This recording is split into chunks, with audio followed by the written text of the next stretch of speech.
श्री गणेशाय नमः। ब्रह्मात्मने नमः। वेदपुरुषाय नमः। महालक्ष्मी नमः।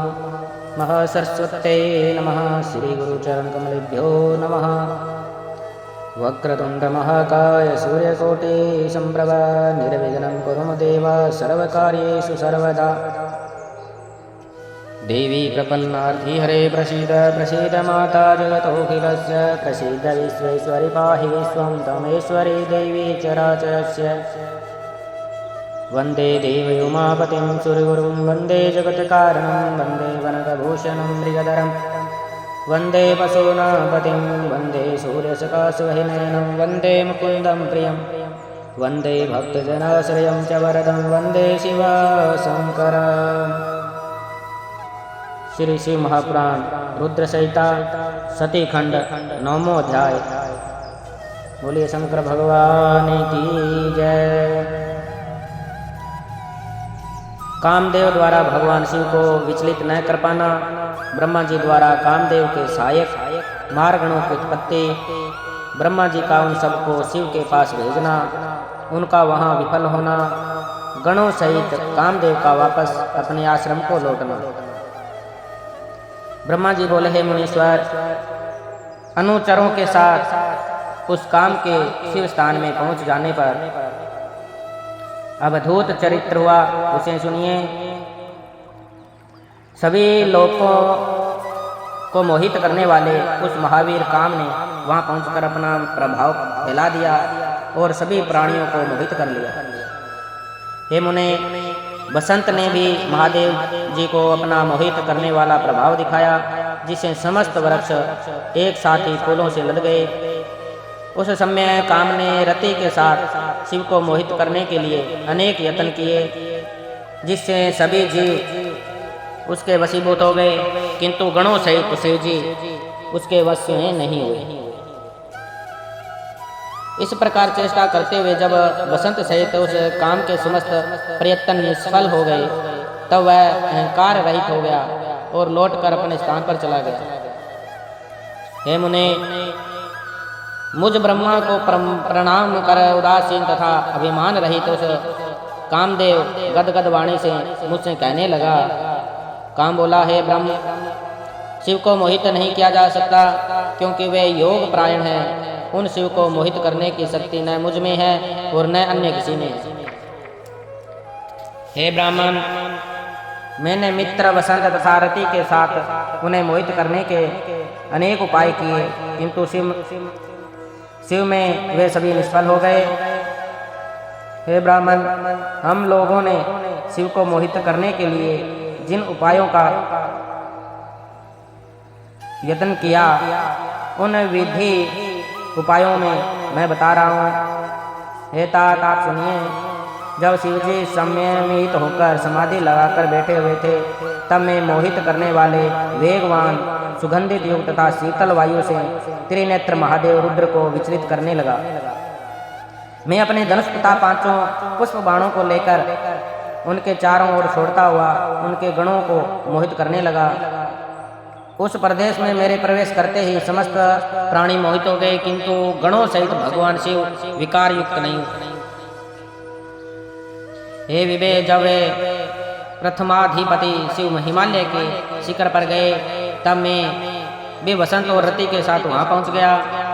जब वे मेरू पर्वत पर और नागकेसर पर्वत पर गए, तो मैं वहां भी गया। जब वे कैलाश पर्वत पर गए, तब मैं भी वहां पहुंच गया। जब वे किसी समय समाधि से मुक्त हो गए, तो मैंने उनके सामने 2 चक्र रखे। वे दोनों चक्र स्त्री के भाव युक्त दोनों कटाक्ष थे। मैंने दाम्पत्य भाव का अनुकरण करते हुए उन नीलकंठ महादेव के सामने नाना प्रकार के भाव उत्पन्न किए। पशुओं तथा पक्षियों ने भी उनके सामने स्थित होकर गणों सहित शिवजी को मोहित करने के लिए मोहकारी भाव प्रदर्शित किए। रसोत सुख हुए मयूर के जोड़े ने अनेक प्रकार की गतियों का सहारा लेकर विविध प्रकार के भाव उनके आगे पीछे प्रदर्शित किए, किंतु मेरे बाणों को कभी भी अवकाश नहीं मिला। मैं यह सत्य कह रहा हूँ, हे लोकेश, शिवजी को मोहित करने की शक्ति मुझ में नहीं है। इस वसंत ने भी उन्हें मोहित करने के लिए जो जो उचित उपाय किए, हे माँ बाग उन्हें आप सुने। मैं सत्य सत्य कह रहा हूँ। इस वसंत ने श्रेष्ठ चमक, केसर बाल, इलायची, कटहल, गुलाब, नाग केसर, कुनंगनाग, किशुक, केतकी, मालती, मलिका, कर्णभार एवं कुर्बक आदि पुष्पों को जहाँ भी शिवजी बैठते थे वहीं विकसित कर दिया। इस बसंत ने शिवजी के आश्रम में तालाब के सभी फूले हुए कमलों को मल्य पवनों से यत्न पूर्वक अत्यंत सुगंधित कर दिया।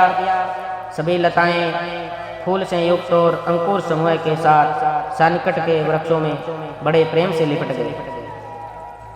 सुगंधित पवनों से खिले हुए फूलों से युक्त उन वृक्षों को देखकर मुनि भी काम के वशीभूत हो गए। फिर अत्यंत अन्य की तो बात ही क्या है, इतना होने पर भी मैंने शंकर जी के मोहित होने का न कोई लक्षण देखा, न उनमें कोई काम भाव का ही उत्पन्न हुआ। इतना सब कुछ करने पर भी शंकर ने मेरे ऊपर रंच मात्र भी क्रोध नहीं किया। इस प्रकार सब कुछ देखकर तथा उनकी भावनाओं को जानकर मैं शिव जी को मोहित करने के प्रयास से विरत हो गया। समाधि छोड़ देने पर हम लोग उनकी दृष्टि के सामने क्षण मात्र भी टिक नहीं सके। उन रुद्र को कौन मोहित कर सकता है? हे ब्राह्मण, जलती हुई अग्नि के समान प्रकाशित नेत्रों वाले तथा जटा धारण करने से महाविकराल उन कैलाश पर्वत निवासी शिवजी को देखकर उनके सामने कौन खड़ा रह सकता है? ब्रह्मा जी बोले, इस प्रकार काम के वचन को सुनकर मैं चतुरानन ब्राह्मण चितात्मगन हो गया और बोलने की इच्छा करते हुए भी कुछ बोल न सका। मैं कामदेव शिव को मोहित करने में समर्थ नहीं हूँ। हे मुने, उसका यह वचन सुनकर मैं बड़े दुख के साथ उष्ण श्वास लेने लगा। उस समय मेरे निश्वास अनेक रूपों वाले महाबलवान लपलपाती जीव वाले चंचल तथा अत्यंत भयंकर गणों के रूप में परिणित हो गए। उन गणों ने भेरी मृदंग आदि अनेक प्रकार के असंख्य विकराल महाभयंकर बाजे बजाना प्रारंभ किया। मैं निश्वास से उत्पन्न वे महागण मुझ ब्रह्मा के सामने ही मारो काटो ऐसा बोलने लगे। मारो काटो ऐसा बोलने वाले उन गणों के शब्दों को सुनकर वह काम मुझ ब्रह्मा से कहने लगा, हे मुने, इस प्रकार उस काम ने मेरी आज्ञा लेकर उन सभी गणों की ओर देखकर उन्हें ऐसा करने से रोकते हुए गणों के सामने ही मुझे कहना प्रारंभ किया। काम बोला, हे ब्राह्मण, हे सृष्टि के प्रवर्तक, ये कौन विकराल एवं भयंकर वीर उत्पन्न हो गए? ये कौन सा कार्य करेंगे तथा कहाँ निवास करेंगे और इनका क्या नाम है? उन्हें आप मुझे बताइए तथा इनको कार्य में नियुक्त कीजिए। हे देवेश, इनको अपने कार्य में नियुक्त कर और इनके नाम रखकर तथा स्थानों की व्यवस्था करके यथोचित कृपा करके मुझे आज्ञा दीजिए। ब्रह्मा जी बोले, हे मुने, उस काम की बात सुनकर उनके कार्य आदि का निर्देश करते हुए लोककर्ता मैंने काम से कहा, हे काम, उत्पन्न होते ही इन सब ने बारंबार मारे मारो इस प्रकार का शब्द कहा है, इसलिए इनका नाम मार होना चाहिए। हे काम, अपनी पूजा के बिना ये गण अनेक प्रकार की कामनाओं में रत मन वाले प्राणियों के कार्यों में सर्वदा विघ्न किया करेंगे। हे कामदेव, तुम्हारे अनुकूल रहना ही इनका मुख्य कार्य होगा और ये तुम्हारी सहायता में सदा तत्पर रहेंगे, इसमें संशय नहीं है। जब जब और जहाँ जहाँ तुम अपने कार्य के लिए जाओगे तब तब वहाँ ये तुम्हारी सहायता के लिए जाएंगे। ये तुम्हारे अस्त्रों से वशवर्ती प्राणियों के चित्त में सदैव भ्रांति उत्पन्न करेंगे और ज्ञानियों के ज्ञान मार्ग में विघ्न डालेंगे।